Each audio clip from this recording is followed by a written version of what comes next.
ఎలా ఎంచుకున్నారంటండి? పెంటగా ఎంచుకున్నారు. ఈనాడు దేవుని పిల్లలమైన మనము పెంటగా ఎంచుకోవాల్సిందేంటి? శ్రేష్టంగా ఎంచుకోవాల్సిందేంటి? మన అతిక్రమాలను దాచుకునే వారిగా ఉండాలా? ఒప్పుకొని విడిచిపెట్టేవారిగా ఉండాలా? దేవుని మందిరానికి వచ్చిన మనము ఏం విడిచిపెట్టాలి?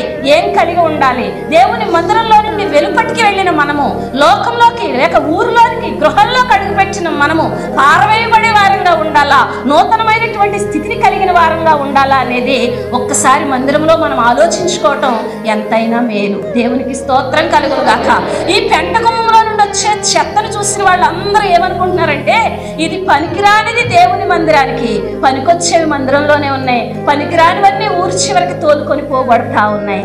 ఈ రోజున నువ్వు ఏ స్థితిలో ఉన్నావనేది ఈ పెంటగుమ్మం నిన్ను పరిశీలన చేస్తే నువ్వు ఒకసారి ప్రశ్నించుకోవాలి. దేవునికి స్తోత్రం కలుగును గాక. హల్లెలూయా. ఇప్పుడు అసలు మనం ఏమి పెంటగా ఎంచుకోవాలి? అపోస్తలుడైన పౌలు దగ్గరకు వద్దాం ఒకసారి. చూడండి, పరిశుద్ధ గ్రంథంలో నుంచి మనము ఫిలిప్పీలకు రాసిన పత్రిక 3వ అధ్యాయం 11వ వచనం దగ్గరికి రండి. ఫిలిప్పీలకు రాసిన పత్రిక 3వ అధ్యాయము 11వ వచనం దగ్గరికి రండి. ఏ విధము చేతనైనను మృతులలో నుండి నాకు పునరుద్ధానము కలగవలెనని ఆయన మరణ విషయములో సమానుభవం కలవాడని ఆయనను ఆయన పునరుద్ధాన బలమును ఎరుగు నిమిత్తము ఆయన శ్రమలలో పాలివాడనట్టు ఎట్టినో ఎరుగు నిమిత్తము సమస్తమును నష్టపరుచుకొని వాటిని పెంటతో సమానంగా ఎంచుకొంచున్నాను. పౌలు గారంటండి సమస్తాన్ని కూడా ఎలా ఎంచుకున్నాడంటండి? పెంటగా ఎంచుకున్నాడు. ఈ యొక్క 3వ పత్రికను చూసినప్పుడు ఈ పౌలు గారి యొక్క ముందు జీవితం కనబడుతుంది. పౌలు గారు అంటే సౌలుగా ఉన్నప్పుడు అతని ముందు జీవితం ఈ 3వ అధ్యాయంలో కనబడుతుంది.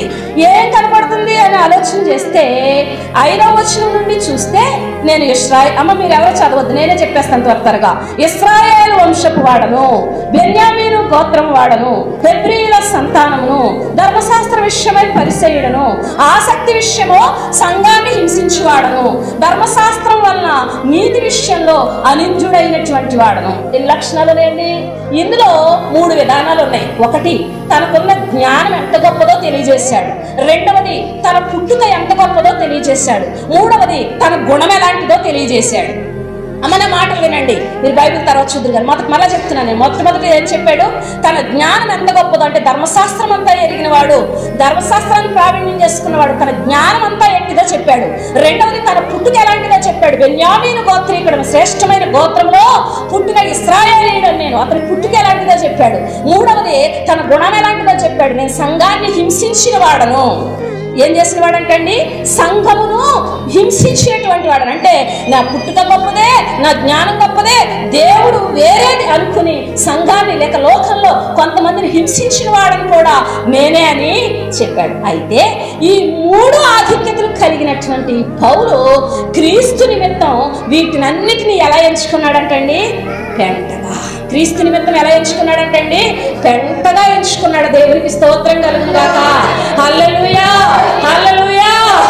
ఇప్పుడు నీకేది పెంట కావాలో తెలుసా? అబ్బో నేను అది అంటావే, అది పెంట అయిపోవాలి. పెంటగా సమానంగా మనము ఎంచుకోవాలి. నాకు బోలెడంత జ్ఞానం ఉంది, నాకు బోలెడంత శక్తి ఉంది, అంటే నాకు బోలెడని రకాల తెలివితేటలు ఉన్నాయి అనుకుంటావే, అవి దేవుని ముందు పని చేయవని, దేవుని తెలివి చేతికి నన్ను నేను అప్పగించుకుంటాం మేలని ఎరిగి అప్పుడు దానిని సెంటతో సమానంగా ఎంచుకున్న వారమై ఉండాలి. మూడోది ఏంటో తెలుసా? పౌలు యొక్క మొదటి పాపము. ఏ పాపం అతన్ని? హింసకుడు, దోషకుడు, హానికరుడు. ఎవరో? హింసకుడు, దోషకుడు, హానికరుడు. ఈ హానికరుడు వీటిని ఎలా ఎంచుకున్నాడంట? పాపంగా, పెంటగా ఎంచుకొని విడిచిపెట్టేశాడంటే. దేవునికి స్తోత్రం కలుగును గాక. ఎవడైనా క్రీస్తునందున్న ఎడల నూతన సృష్టి. ఇదిగో పాతవన్నీ ఏమైపోవాలి? పాతవన్నీ ఏమైపోవాలంటండి? గతించిపోవాలి. దేవునికి స్తోత్రం కలుగును గాక.